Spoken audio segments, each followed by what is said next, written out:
Doctor Nandita Pathak ji उपस्थित हैं। नंदिता पाठक जी एक ऐसी सशक्त, संवेदनशील और कर्मठ व्यक्तित्व की धनी हैं जिनकी पहचान उनके विचारों की स्पष्टता, कार्य के प्रति निष्ठा और समाज के प्रति जिम्मेदारी से होती है।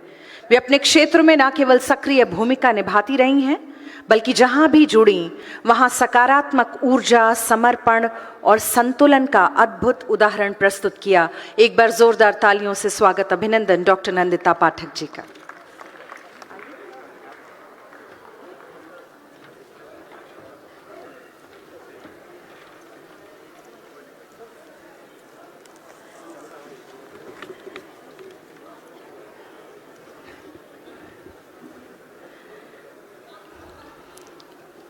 भारतीय यूथ पार्लियामेंट, आज हम सब लोगों ने प्रातः काल से आप सब नए नए सांसदों को सुन रहे थे।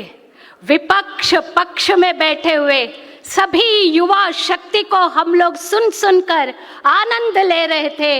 ऐसे भारतीय यूथ पार्लियामेंट के आयोजन में लगे हुए हम सबके प्रिय प्रमोद भैया का मैं बहुत बहुत धन्यवाद देती हूँ, स्वागत करती हूँ, अभिनंदन करते हैं, क्योंकि स्वामी विवेकानंद जी के 163वें जन्म जयंती के अवसर पर यह भारतीय यूथ पार्लियामेंट ताल कटोरा स्टेडियम में आयोजित है। मंच पर विराजमान आज इस कार्यक्रम को अध्यक्षता कर रहे परम पूजनीय श्री प्रदीप भैया जी महाराज जी के चरणों में मैं प्रणाम करती हूँ, आशीर्वाद मांगती हूँ। हम सब लोग खुशहाली का जीवन व्यतीत करें, युवाओं के सामने कभी कोई कष्ट ना आए, हम लोग सब हमेशा हंसते रहे, मुस्कुराते रहे और विकसित भारत के एम्बेसडर्स के रूप में अपना नाम हम लोग भारत वर्ष में दर्ज कराए, यही आशीर्वाद मैं महाराज जी से मांगती हूँ। आज मंच पर विराजमान हमारे मध्य प्रदेश की शान, पहले मध्य प्रदेश किसान मोर्चा के प्रदेश अध्यक्ष रहे और किसानों की हमेशा समस्याओं का समाधान करने वाले हमारे दर्शन सिंह जी भाई साहब आज नर्मदापुरम से सांसद है। मैं उनका भी बहुत बहुत स्वागत करती हूँ, अभिनंदन करते एवं वंदन करते हैं। और मंच पर जैसे ही उनका सुबह एंट्री हुआ परमल भैया का, आप सब लोगों ने देखा, तो ऐसे परमल सर का भी मैं बहुत बहुत स्वागत करती हूँ। यही युवा शक्ति है, क्योंकि हम लोगों को जो मदद करते हैं वो कभी जीवन में हम लोग नहीं भूलते। ऐसे ही मंच पर विराजमान सभी सम्मानित अतिथियों का मैं बहुत बहुत स्वागत करती हूँ, अभिनंदन करते वंदन करते हैं। आप सब प्यारे बच्चों का हम लोग स्वामी विवेकानंद जी के 163वें जयंती के अवसर पर बहुत बहुत बधाई देते हैं। बच्चे, आप लोग हर रोज़ नए नए विषय पढ़िए, नई नई चीज़ों का खोज करिए, रोज़ नवाचार करिएगा, क्योंकि विकसित भारत एम्बेसडर्स, विकसित भारत 2047 के लिए हमेशा एक प्रयोगवादी बनकर रहना चाहिए। जो प्रयोग करता है वो कभी जीवन में असफल नहीं होता।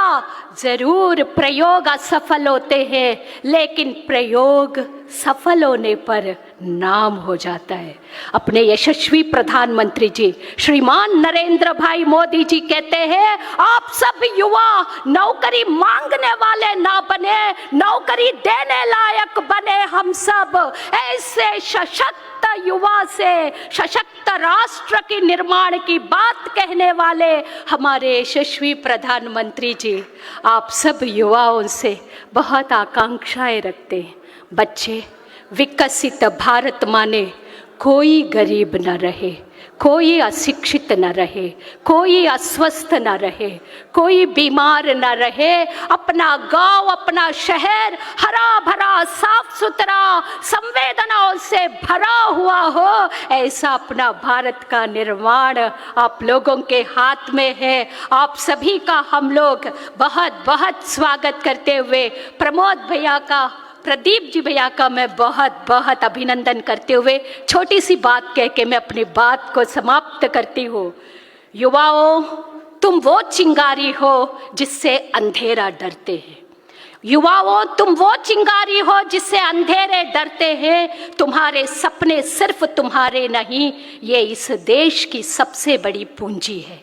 अगर रास्ते मुश्किल है तो समझ लेना कि तुम सही दिशा में चल पड़े हो। याद रखना, कोई भी ताकत उस युवा को नहीं रोक सकती जो ठान ले कि मैं सिर्फ अपने लिए नहीं, अपनों के लिए जीऊंगा, भारत माँ के लिए जीऊंगा। आज उठो, इसीलिए नहीं कि तालियां मिले, शाबाशी मिले।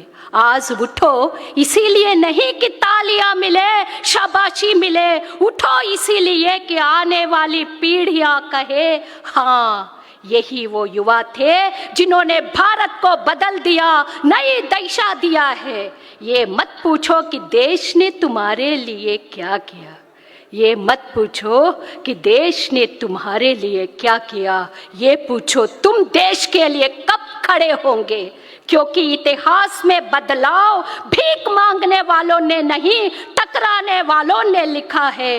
याद रखना युवाओं, क्रांति रिटायर लोगों से नहीं मिलती, क्रांति रिटायर लोगों से, थके हुए लोगों से, रोने वाले लोगों से नहीं आती, 18 से 30 वर्ष आयु के जुनून से आती है। आज अगर तुम नहीं उठे, आज तुम यदि नहीं समझे, तो कल तुम्हें उठाने वाला कोई नहीं होगा।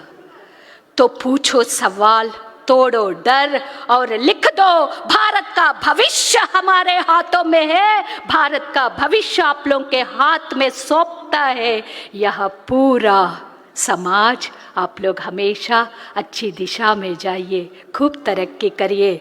जब विपक्ष का सुन रहे थे तो बहुत आनंद भी आ रहा था, और पक्ष में तो ये दिखा दिया, महिला नेतृत्व की इतनी बड़ी संख्या में दिखा दिया, और काश विपक्ष में भी यह बात देखने को मिलती। लेकिन विपक्ष ने जो प्रश्न किया उसका उत्तर जरूर मिलना चाहिए। जबरदस्त प्रश्न आप लोगों ने किया है। दोनों पक्ष विपक्ष के नेताओं को ढेर सारी बधाई देते हैं। बोलिए भारत माता की, वंदे मातरम।